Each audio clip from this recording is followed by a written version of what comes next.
The product of 9 years in San Francisco and 8 years in St. Paul, our next guest is pleasantly surprised to have lived in Chicago for over a decade.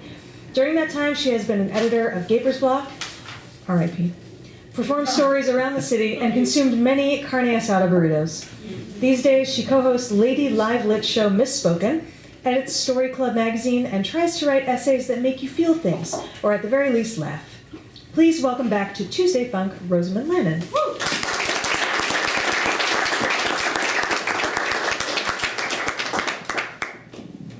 Yeah, let's bring that down about 5 feet. Okay, cool, thank you. All right, this is not about space, but it is about fear. I don't remember how we got to talking about our latest fears, our greatest fears. I think there was alcohol involved. It was probably late at night. We were hanging out in Sydney's tiny apartment. Sydney was the editor of our college's literary magazine, and she was beautiful. Sometimes I shot side glances at her smooth, brown face, hoping to quell the way my stomach shuddered and flipped. We sat in a rough semicircle, me, Sydney, and her boyfriend, Aaron. It was my second to last year of school. I lived in Edgewater, and I worked at a library in the suburbs. I'd recently been dumped, again, by the same guy. A small part of me knew it was fool me twice, but a bigger part knew that I'd take him back a third time if he asked. He didn't ask. That guy, the library, and my classes took up most of the space in my head, in about that order. Sydney was in a few of these classes, and we'd started hanging out on nights and weekends, and it was through Sydney that I met Aaron. Aaron was condescending and intense, with a sharp face and small, deep-set dark eyes, made darker and smaller by thick black glasses. He was as thin as a rail, and in my opinion, about as smart.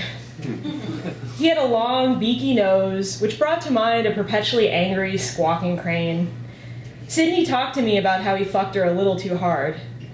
I didn't really want to think about Aaron fucking, especially Aaron fucking Sydney. A small part of my brain thought people like Aaron should never get laid ever.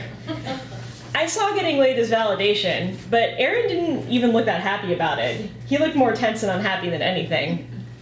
If I was being true to myself, something I wasn't very good at, I didn't really like Aaron. He was a staunch atheist. He loved to talk about how religion was for idiots, something for people without money or brains. His flannel shirts were 3 sizes too big. He was weird about food, caking at diner omelets and muttering out about botulism and rats. And okay, we all know there's rats at the deluxe diner, but just get over it. He loved Nietzsche. He loved nihilism. He loved the sound of his own voice. He was from some small town in Missouri. He talked and talked and talked, and I said nothing because I wanted Sydney to like me. A couple of times I started to reply, but a blocking lump rose in my throat, and I never got beyond a faint, murmured objection. I withered in the face of his goggling disbelief, his snorting laugh that made my face flush and my tongue tie. I wasn't sure what I hated more, that he was pretentious or that I was a coward. That night, he was uncharacteristically subdued as we shared our greatest fears. Sydney went first, and I do not remember what she said. I muttered failure, then nodded to Aaron, your turn, buddy. He sat with his knees up, knobby limbs crossing awkwardly as he stared straight ahead. He rocked back slightly as he spoke. Hell. Sydney looked at him, expressionless. I gaped. His voice was quiet, almost a whine. I am afraid that everything my parents believe is true, that what we're doing is wrong, and that I'm going to hell for it. So let's back up for a minute. At 20 years old, I was afraid of almost everything. Failure was true, but it was the tiny, tiny tip of the iceberg. It was easy to say and no one would question it, and no way was I going to tell someone something real. But my list of fears was miles long. I was afraid of sounding stupid, of being ugly, of saying the wrong thing, taking the wrong bus, interacting with most of my family, getting a B on a test, teenage acne making a triumphant return, undercooking chicken, money, the zombies in 28 Days Later, rejection, German shepherds, being alone with my own thoughts. The list went on and encompassed many things large and small, real and imagined. It's funny because I was born about 2,000 miles away from Aaron in San Francisco. My parents came out there in the early 70s. My mom had worked on Harvey Milk's campaign. From time to time, my dad left the house for hours, sometimes days, with little memory of where he'd been. When I was 10, we moved to St. Paul, Minnesota, and I spent just enough time in San Francisco to make it really hard to adjust to St. Paul. Things were different there. People lived in the same zip code for generations. They didn't move across coast and change apartments every 2 years, and also it was very cold. In California, transience was the norm, and being gay was somewhere between not unusual and fairly standard. We walked through the Castro to get ice cream at Double Rainbow, and to the Sharper Image to look at electrical orbs. In Minnesota, a picture of Ellen DeGeneres in People magazine made my classmate cringe. "That's so gross," she whispered. I stared out the window, watching snow fall and form cold, heavy drifts. It was different there. But by the time I was 20, I didn't feel quite so different. The way I saw it, we were from separate places, but we were around the same age, and we went to school together, and we'd all moved there from different places, so we felt more or less the same about things, right? Aaron was afraid of going to hell. I fought the urge to laugh. Who was he, a second grader in Catholic school? That was the last time in my life I could remember empathizing with that kind of fear. I think I would have been less surprised if he'd said unicorns or gum wrappers. He was afraid of going to hell. Holy shit.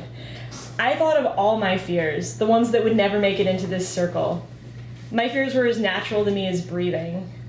But be it California or Minnesota, or any stage in my family's dysfunctional history, sin and banishment to evil realms had never been on the moral menu. My mom joked that she knew her first marriage was a mistake because she threw up on her wedding day. It was a bad omen, she said. Oh, and yeah, I was 8 months pregnant. For Aaron, sex before marriage was not funny, or even very fun. Aaron said nothing, looking at the floor. I couldn't believe it. I wanted to pity him, but I didn't really know if I could. The silence settled. Sydney broke it by clearing her throat. I'm hungry, and there's nothing here. We walked to Standy's, the small diner under the train stop that had pretty good gyros and milkshakes and pretty bad everything else. We got there just before closing and had to get food to go. I ate a gyro in giant bites as the train rumbled overhead, the fluffy pita steaming in the rigid air. Aaron smoked cigarette after cigarette between cups of black coffee because of course. I walked home quickly and shed my clothing as fast as I could, burrowing into my unmade bed. I never saw him again, but 7 years passed, and I'd have lived in Chicago for almost a decade. I'm less afraid, and things are good, and I'm beginning to think that maybe these things are related. I'm starting to write again, have a boyfriend and a cat, and we live together in a house. I'm on the couch in this house, one late Saturday morning, wasting time on Facebook, and I see Sydney comment on his wall.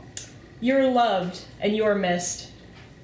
My brain starts to crawl, ticking with a quiet dread, and I click through to his page already feeling like a voyeur. I read other comments. "My heart is broken," a girl says. She's in some of his pictures. Maybe his girlfriend?